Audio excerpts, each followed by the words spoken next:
Hey everybody, welcome. Let's get started on our Chapter 3 study guide.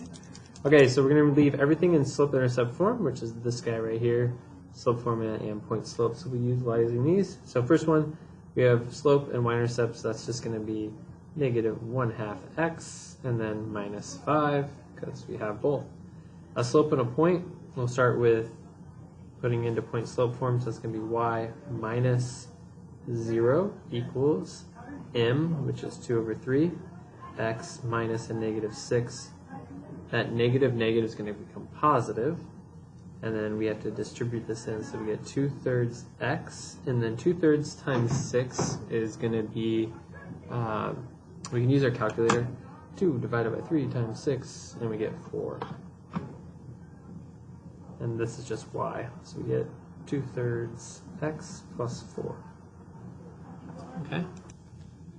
Okay, so next one, again, very similar to 3, we have a point and a slope, so we're going to put it into point slope form. And so we get y minus 6 equals 1/4 x minus a negative 8. And so we got two negatives, that's going to make it a positive. And then we distribute, so we get 1/4 x. And then 1/4 of 8 is going to give me 2. And then we got to get rid of the 6 right here, so we're just going to add 6 to both sides. And that's my final answer right there.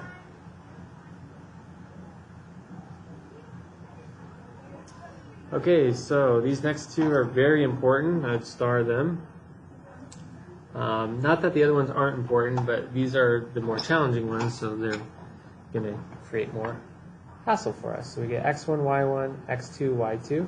We're going to put this in the slope formula, which we have right up here, y2 minus y1, x2 minus x1. So it's negative 5 minus 3, and then we got negative 3 minus 1. So that's going to be negative 8 over negative 4, which just gives me a slope of 2.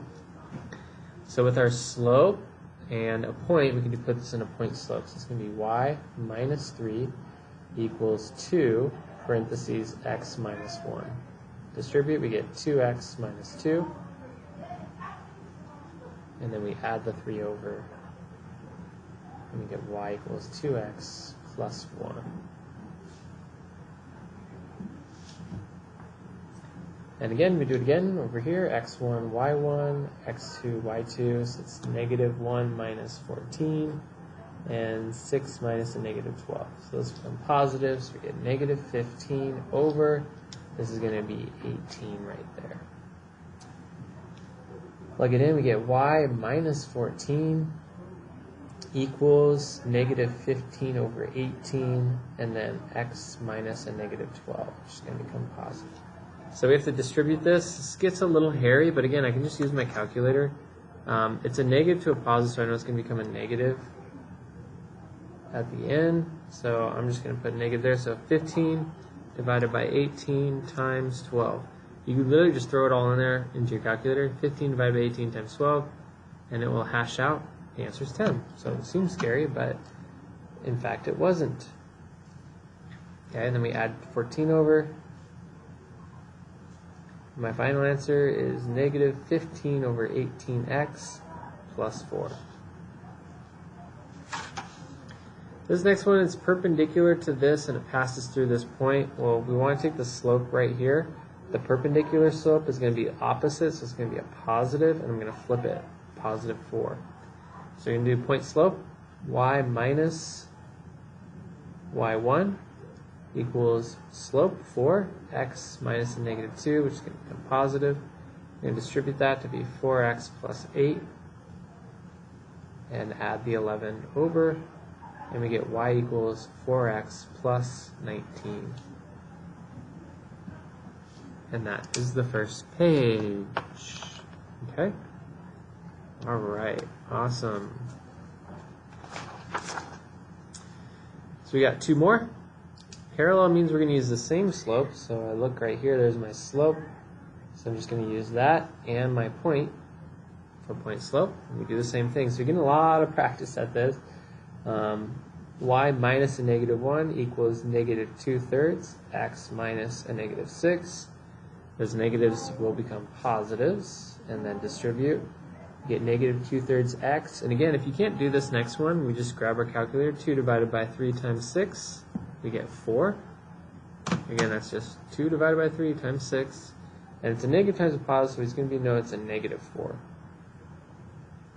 Subtract 1, and we get negative 2/3 x minus 5. Now, this next one, we want the slope, but I don't have the slope yet, so I'm going to have to use some algebra here. So I'm going to subtract 5x on both sides. So we get negative 4y equals negative 5x plus 4, then divide by negative 4. So it's going to become a positive 5 over 4x, and that's minus 1. That's where what I care about is the slope, 5 over 4. So my slope is 5 over 4. I'm going to use these points to do point slope. So here we go. All right, y minus 2 equals 5 over 4, x minus a negative 8. Two negatives make a positive. Distribute 5 over 4x. And then again, if I don't know how to do 5 over 4 times 8, I just do 5 divided by 4 times 8, and we get 10.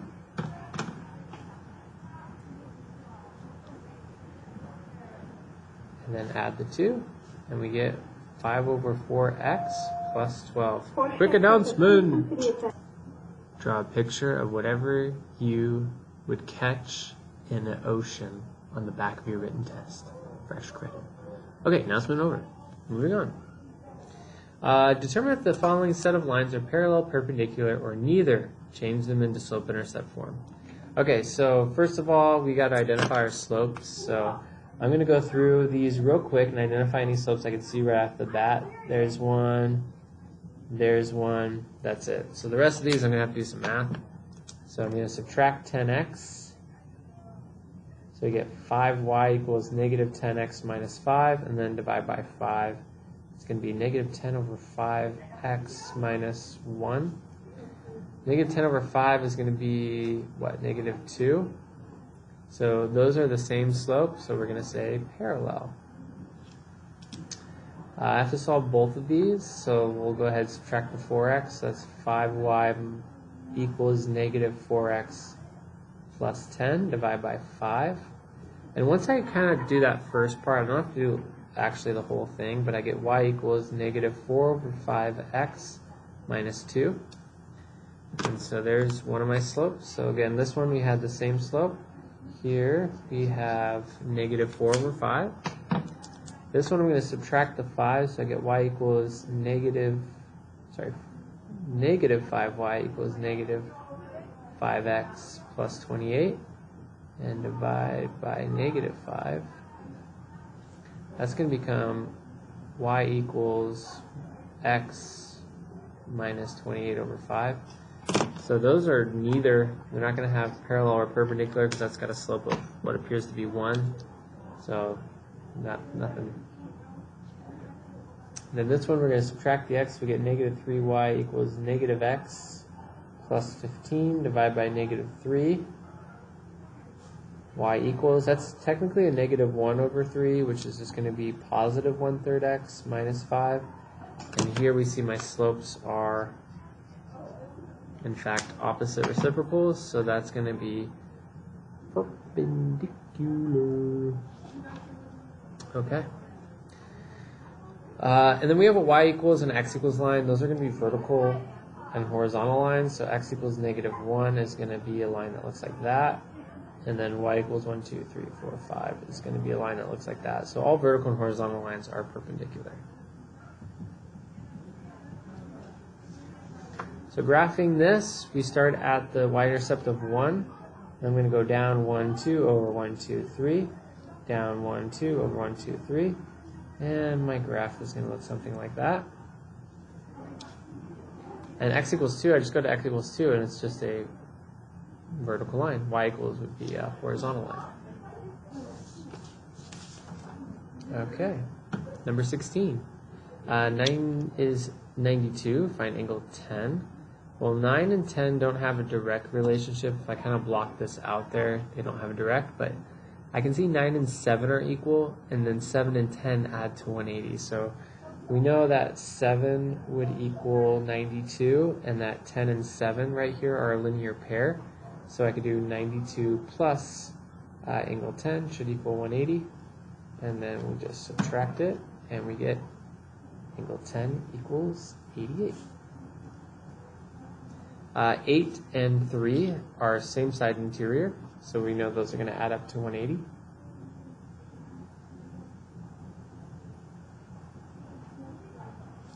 Okay, and so we get 18 plus 8 is going to give you 26x, and that's negative 54 equals 180. Add the 54 over, so 180 plus 54 is going to be 234, and divide by 26. X equals 9, but we want 2, and we can see 2 and 3 are going to be corresponding, so if I plug this in for 3, we should get the right answer. And 8 times 9 is 72. 72 minus 10, that means angle 2 should be 62. Name the angle ratios that exist between the following. So 1 and 3, if I cover that up, 1 and 3 are corresponding. 9 and 6 are vertical. 11 and 3 are same side interior, or sorry, alternate interior angles. 1 and 11, if you just look at those, they're alternate exterior. And 7 and 12, if we look at these, one's interior, one's exterior, and they're on different sides, so that's going to be none. None, yeah. Alright, determine the lines that can be, or determine which lines can be determined as parallel. So we're going to go up top, be sure to add justification. So we see 4 and 6 are corresponding, and that would make A and C parallel. So A is parallel to C by converse of corresponding angles. 4 and 8 are alternate in exterior, and they're on A and B. So that's converse of alternate exterior. And then 10 and 3 are alternate interior. If you cover this up, they look like alternate interior. They're on A and C, so A and C are parallel by the converse of alternate interior angles. And then 10 and 5 add to 180. So 10 and 5 are right here. They're same side interior. They're going to prove A and B are parallel. That's going to be converse of same side interior. Next one, solve for x. We're going to add all three of these up to 180. So 10x minus 11 plus 3x plus 2 plus 3x plus 1 equals 180. So the like terms are 10x, 3x, and 3x. That's 16x. Negative 11, 2, and 1. That's going to be negative 8. Add the 8 over. And 16 goes into 188 as a decimal, which is okay. Because we're just solving for x. So 188 divided by 16 is 11.75. We're okay with that. Alright, 2 more pages. Here we go. So this is the exterior angle theorem. Basically, the two remote interior are going to add up to equal the exterior. So, pretty basic problem. 151 equals 11x minus 1 plus 20x minus 3. It's going to give you 31x minus 4. Add the 4 over, you get 155 equals 31x. Divide by 31, and we get x equals 5. Okay, this one down here, we're going to have some parallel lines. So we see 52 and 2 are alternate interior. So that's going to be 52. 1 and 2 should add to 180 because they're a linear pair, which is going to be 128. I also see that 47 and 3 should be congruent to each other because they're alternate interiors, so that's going to be 47. And then 47 and 4 should add to 180, so if I subtract 47 from there, I should get 133. And then 52 plus 47 plus this should add up to 180. We can also see it in this triangle here, so we're just going to do 52 plus 47 plus angle 5 equals 180. So 52 plus 47, again, I'm just doing this on my calculator. 52 plus 47 is 99. Subtract from 180, and we get 81. And we're good. This one here, we want to look for angles that we can find easily, and let's go ahead and see that we have 44 and 90. I can find angle 5 pretty easily because 90 plus 44 plus the measure of angle 5 should equal 180. So again, just add that up in my calculator and subtract those from 180. We should get 46 here for angle 5. 5 and 4 are alternate interiors, so that's also 46 for angle 4. And then 4 and 2 are vertical angles, so that's 46 as well. And 1 and 2 are linear pairs, so 180 minus 46, that should be 134. Also 1 and 4 are linear pair. And then 3 and 2 should add to 90 because we have a 90 here and then there's a straight angle. So 2 and 3 add to 90, so if I subtract 46 from 90, we should get 44.